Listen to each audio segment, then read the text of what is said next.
I met her on a Tuesday that smelled like burnt coffee and engine oil. The kind of day where the air hums with small failures, a busted car radio, a missed text, a silence that sticks. I was fixing a dented fender at the corner repair shop, hands deep in grease, when she pulled in, silver sedan, left headlight cracked, music still playing faintly through the open window. She stepped out with the kind of calm that doesn't ask for attention but still takes it. Mid-40s, maybe, wearing a navy blazer and flats dusted with city grit. There was something self-contained about her, like every gesture had been edited before release. She looked at the damage, not me, then said, "It's always the left side, isn't it?" I laughed, mostly to fill the air. Guess the world turned sharper that way. Her smile was small but tired, the kind that's been practiced in mirrors and meetings. She didn't tell me her name. She didn't need to. I told her it'd take a few hours. She said she'd wait. Most people drop their keys and disappear, but she stayed, sitting by the small waiting bench near the glass window, tapping her phone screen but never really typing. I could feel her there every time I looked up. Not watching, just existing, like a sound you notice only when it stops. At one point, I dropped a wrench, the loud clang snapping her gaze up. Our eyes met for half a second, maybe less, but it felt like time leaned in, curious. I don't remember her face clearly, just the steadiness in it. Later, I brought her a cup of coffee. It was bitter and lukewarm, but she took it with a quiet thank you, like it meant more than it should have. "Long day?" I asked. "Long week," she said, then added, "You?" "Same week. Different reason." She chuckled, a soft, reluctant sound, and turned back to the window. Outside, the wind caught the plastic tarp covering a half-fixed car, making it flap like something trying to get free. There was a silence then, not awkward exactly, but charged. The kind that feels like it's holding its breath. She asked if I'd always worked here. I told her I started after leaving school. She nodded, like she understood more than I said. Then she mentioned something about deadlines and disappearing deadlines. Words that didn't sound like complaints, but confessions. And then she said it, quietly, almost to herself. "Sometimes I think it'd be easier if people just forgot me." I wasn't supposed to hear it, but I did. The words hung there, soft but sharp, like the smell of rain on hot metal. I didn't know why I said what I said next. Maybe because her voice made the air heavier, or because I'd been feeling like a ghost myself lately. "I'd have to forget myself first," I said. She looked at me then, really looked. No smile this time, no polite distance. Just eyes that seemed to weigh what I meant. The radio crackled from the back room, breaking the silence. She blinked, straightened her posture, and said nothing else. When I finished the repair, she thanked me again, left a folded note under the coffee cup, and drove off. The note didn't have words, just a phone number written in pencil, the kind that fades if you touch it too much. I told myself I wouldn't call. I told myself a lot of things that week. But that moment, her half-smile behind the reflection of the shop window, my words echoing back, it's been looping in my head since. Like a sentence that never ends right. Like something unspoken that already began. She came back a week later. Said the headlight was flickering again, though I could tell it wasn't. The light worked fine. It was something else that brought her back. Maybe the quiet. Maybe me. It was early evening. The shop was closing soon. The air smelled of rain that hadn't fallen yet. She leaned against the car, arms folded, while I checked under the hood. Her hair was damp at the edges, like she'd walked fast to get here. "You could have gone anywhere," I said, half under my breath. "I did," she replied. None of them looked as honest. I looked up at her then. She wasn't smiling, but her eyes softened just enough for the words to feel true. Still, there was a wall. Invisible, unshakable. She carried distance like it was armor, polished and practiced. When she spoke, her voice had that same control, measured, deliberate. But sometimes, mid-sentence, it faltered. Just a flicker. Like she was reaching for something she'd promised herself not to touch. I noticed her hands as she talked, delicate but restless, brushing invisible lint from her sleeve, tracing the rim of her coffee cup. Little movements that betrayed the calm. "You live around here?" I asked, trying to sound casual. "Not really," she said, glancing at her watch instead of me. but I end up here more than I should. I didn't ask what that meant. I wanted to. Instead, I wiped my hands and leaned back against the workbench, pretending to check a tool I didn't need. For a while, neither of us said anything. The only sound was the slow ticking of the wall clock and the hum of the fluorescent light above us. She finally broke the silence. "You're too young to look this tired." That made me laugh. "You're too old to sound that worried." She froze. Not offended, just still, like I'd caught her without warning.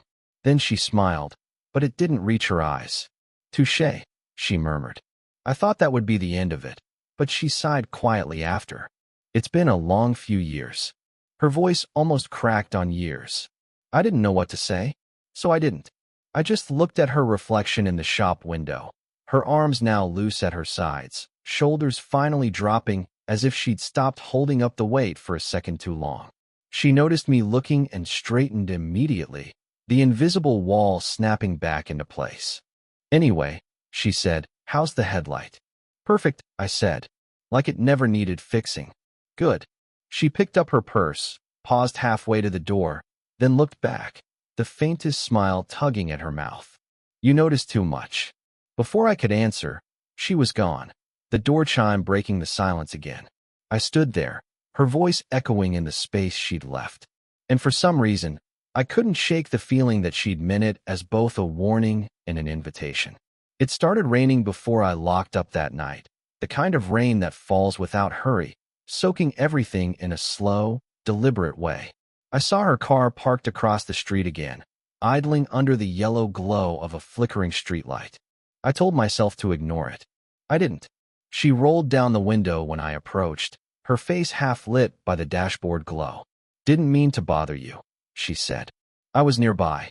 Her tone was too calm, too careful, like she'd rehearsed it. "You always say that," I said, smiling faintly. She looked down, the corner of her lip twitching. "Bad habit." The rain picked up, tapping against the roof like small, nervous fingers. I offered her a seat inside, just until it passed. She hesitated, then nodded, switching off the ignition. Inside, the shop was quieter than usual, the kind of quiet that made every movement feel louder. She took the same seat by the window, the same cup of coffee I'd kept for late nights like this. I wiped my hands again, though they were already clean. "Long day." Her eyes drifted toward the rain outside. "It doesn't end. Work, calls, pretending." She said that last word softly, pretending, like it was heavier than it should have been. I wanted to ask what she meant, but she was already somewhere else, lost in whatever memory her reflection was showing her. When she finally looked back at me, her face had changed, softer, maybe even unguarded. "You ever feel like you're living two lives?" she asked. "All the time," I said. "One that makes sense to everyone else, and one that actually feels like yours." She smiled at that, almost proud, almost sad. "Exactly." Then her phone buzzed on the table between us.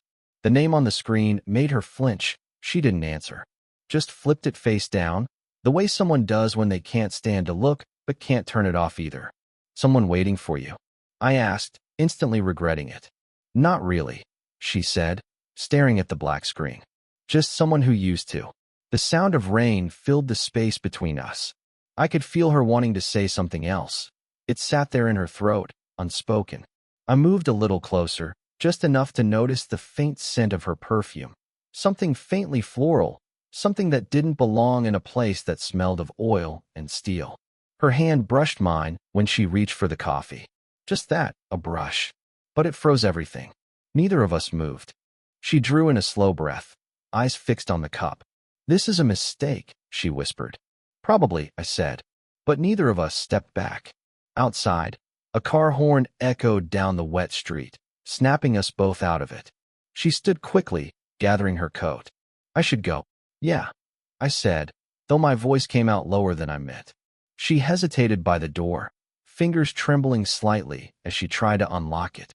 I stepped forward, hand hovering near hers, not touching this time.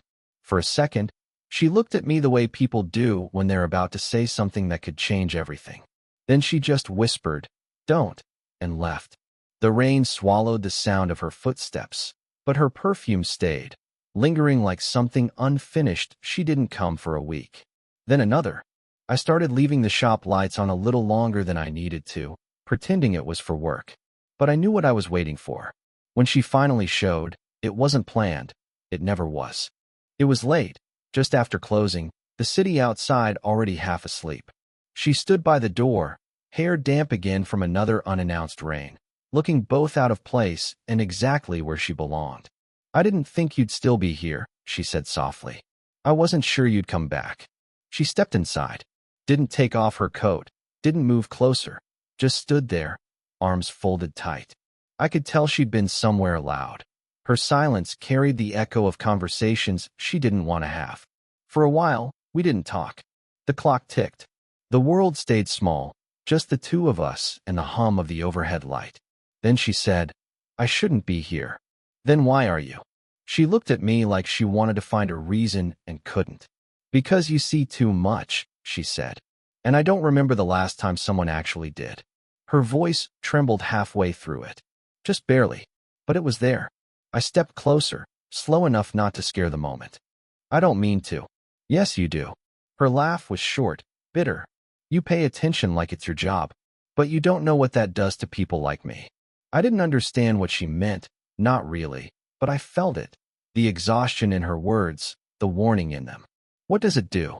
I asked. "It reminds me I'm still here," she said, almost whispering. And that's not always a good thing. Something cracked open between us then. Not a confession, not yet, but something close. The air thickened. She took a slow breath, exhaled through her nose, then met my eyes fully for the first time in what felt like forever. "What are we doing?" she asked. Her words hung there, heavy, unfixable. I didn't answer right away. I wanted to tell her I didn't know. I wanted to tell her I thought about her every time I saw a silver sedan drive past. I wanted to tell her the silence she left behind had become a part of me. Instead, I said, "I thought maybe we were helping each other." Her eyes softened, but there was pain in them, too. "Helping," she echoed. "That's a nice word for it." She walked past me then, close enough that I felt the heat of her shoulder, her perfume brushing against my skin. She stopped near the workbench, her hand resting on the edge, steadying herself. "You're too young to carry my kind of quiet," she said. "And you're too used to being alone," I replied. That made her close her eyes, just for a second, like the words hit somewhere she didn't want touched. She turned to leave, then hesitated.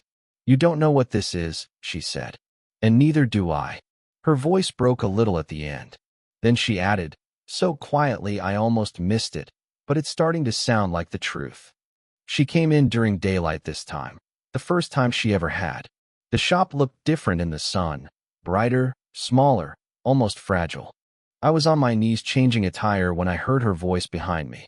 "You work too much." I looked up.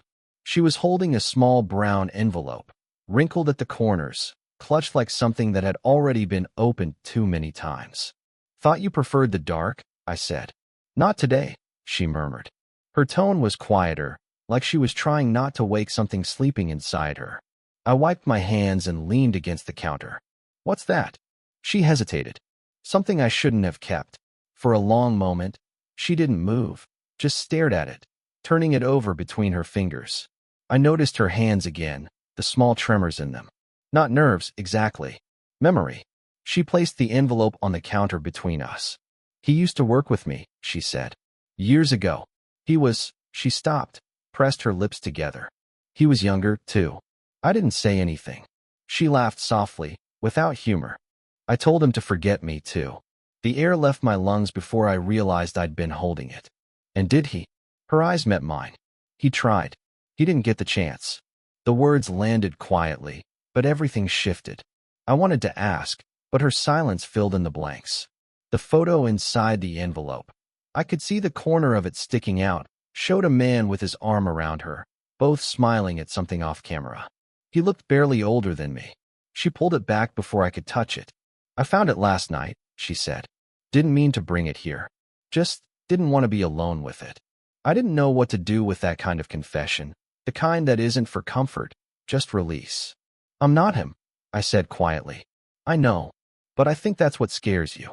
She looked up sharply, not angry, just startled that I'd said it out loud. Then her shoulders sank. You remind me of what it felt like before everything went wrong, she whispered. And I don't trust that feeling anymore. The rain had started again outside, faint but steady. It sounded like static against the tin roof. She ran a hand through her hair, exhaled slowly. I thought I was done feeling like this pull. But it's cruel, isn't it? When the universe gives you a second chance and calls it a punishment. Her voice cracked on the last word. I didn't touch her, didn't move closer. I just said, maybe it's not punishment. Maybe it's just unfinished. She stared at me, not the kind of stare that asks for anything, but the kind that searches for a reason to breathe. Then, almost under her breath, she said, he died on a rainy night. And in that second, as the thunder rolled somewhere distant, I realized the rain wasn't just weather to her. It was a reminder. A quiet grief disguised as routine. She closed the envelope, slid it back into her coat, and whispered, you shouldn't have to carry this. I wanted to tell her it was already too late. But she was already walking away, her reflection blurring in the rain-streaked window, the past and present merging until I couldn't tell them apart. She didn't come back for almost a month. By then, I'd memorized the shape of her absence, the way the air in the shop felt heavier at dusk, the way every car door outside made me look up. When she finally returned, it was without pretense. No excuse about the car. No envelope. Just her, standing by the doorway like someone who had already run out of ways to leave. You look tired, I said. She smiled faintly. I've been trying to forget again. It's harder this time. I set down the wrench I wasn't using and motioned toward the old wooden stool by the workbench. You can sit. I won't ask questions. She did. Her posture was looser now, not guarded, not confident, just honest. The rain started outside again, soft and steady. I wondered if it was following her. For a while, neither of us spoke.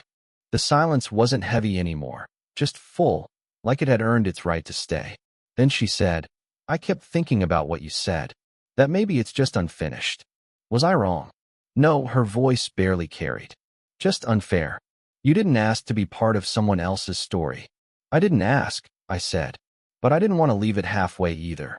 She looked up at that, her eyes tired, but clear.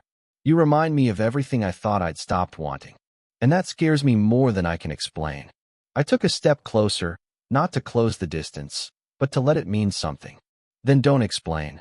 She laughed softly, a real one this time. A small, broken sound that still somehow healed something in me. I don't know what this is, she said. Neither do I admitted. She reached up then, brushed a loose strand of hair from her face.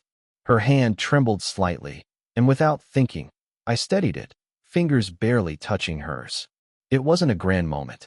No rush of music, no breathless confession. Just stillness. The kind that says everything louder than words. Her skin was warm against mine, and for a second, we both forgot to pull away. Outside, the rain hit harder against the window, and the scent of it drifted in. Sharp, clean, alive. She finally spoke, her voice so quiet it almost got lost in the sound. He used to hold my hand like this, like it meant something even when it shouldn't. I swallowed. And now? She didn't answer right away. Instead, she turned her hand over, letting her fingers rest against my palm. Now, she said, it just feels real. We stood there, hands barely joined, watching the light flicker against the puddles outside. No promises, no endings, just the fragile truth of two people who had stopped pretending. When she finally left, she didn't say goodbye. She just looked back once, the faintest smile ghosting across her lips, the kind that understood everything without needing to name it. And for the first time, I didn't wait for the sound of the door closing. I just listened to the rain and knew it meant she'd been here. It's been 6 months since I last saw her. Not a long time, maybe, but long enough for everything to shift in small, quiet ways. I still work at the same shop. Same corner, same cracked clock on the wall, same radio that only picks up half the stations. But it doesn't feel the same anymore. There's a softness now, in the air, in me, like something heavy finally decided to stop being a weight. Sometimes, I catch myself glancing at the door when the rain starts, still expecting her. Old habits die quietly, but I've stopped needing her to walk in for her to exist. She's part of the room now, in the way the window fogs when it drizzles, in the way I pour 2 cups of coffee before realizing I only need one. She taught me that love, or whatever it was between us, doesn't always arrive to stay. Sometimes it comes just to show you how much more human you can be. We never named what we had. That's probably why it still feels real. Naming things makes them easier to lose. I think about the way she used to stand by the door, fingers brushing the handle like she was torn between leaving and asking to stay. I used to think she was running from something. Now I think she was just trying to find the courage to rest. She gave me that, the idea that love doesn't have to be loud to matter. It can live in a pause, a glance, a breath shared between people who know better but feel anyway. And I gave her something too, I think. Not redemption, not rescue. Just a reminder that she could still be seen without being defined.